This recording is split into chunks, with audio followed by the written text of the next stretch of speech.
এরপর আমরা ৩ দাগের প্রশ্নটি নিয়ে আলোচনা করব।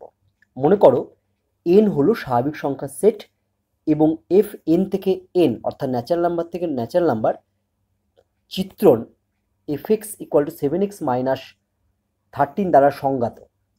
তাহলে f চিত্রণটি হবে ইনজেক্টিভ, সারজেক্টিভ, বাইজেক্টিভ না কোনোটিই নয়। এই 4টে বিকল্পের মধ্যে কোনটি?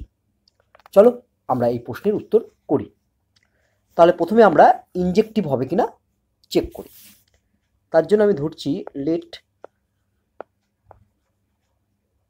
x1, x2 belongs to n, মানে ন্যাচারাল নাম্বার। এটা হচ্ছে ডোমেন সেট থেকে নেওয়া হচ্ছে। সাচ দ্যাট যাতে করে f of x1 = f of x2। This implies, দেখো যদি fx = 7x + 13 হয় তাহলে f of x1 = হবে 7x1 + 13 R f of x2 হবে 7x2 + 13। উভয় পক্ষ থেকে +13টা বাদ চলে গেল। This implies 7x1 = 7x2। Both side থেকে যদি 7টা ক্যান্সেল হয় তাহলে হবে x1 = x2। তাহলে দেখো f of x1 = f of x2 ধরে আমরা পেয়ে গেলাম x1 = x2।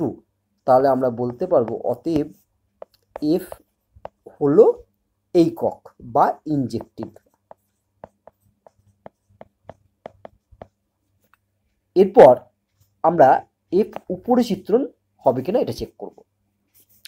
উপর চিত্রণ হওয়ার জন্য আমরা জানি যে y একটা এলিমেন্ট কোডোমেন সেট থেকে নেওয়া হবে, অর্থাৎ y এলিমেন্টটা এই কোডোমেন সেট থেকে নিলাম। সাচ দ্যাট যাতে করে y = fx হয়। দিস ইমপ্লাইজ y = এখানে fx এর মান হচ্ছে 7x + 13। তাহলে দেখবে এখান থেকে আমরা x = কত পাবো দেখি। তাহলে x = এখান থেকে হবে দেখবে y - 13/7।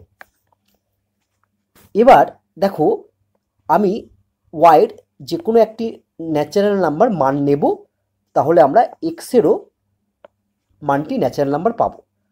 যদি সেটা হয় তাহলে আমরা বলবো যে f হচ্ছে উপরি চিত্রণ বা সাবজেক্টিভ।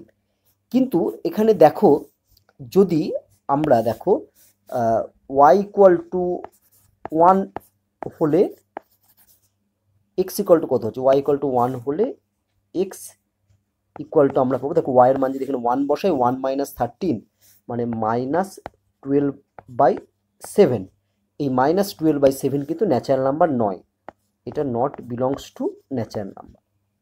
তাহলে দেখো ওয়াইটা ন্যাচারাল নাম্বার একটা ধরে আমি এক্স এর যে মান পেলাম সেটা ন্যাচারাল নাম্বার পেলাম না। তাহলে আমরা বলবো যে এফ উপরি চিত্রণ নয়, অতএব এফ সাবজেক্টিভ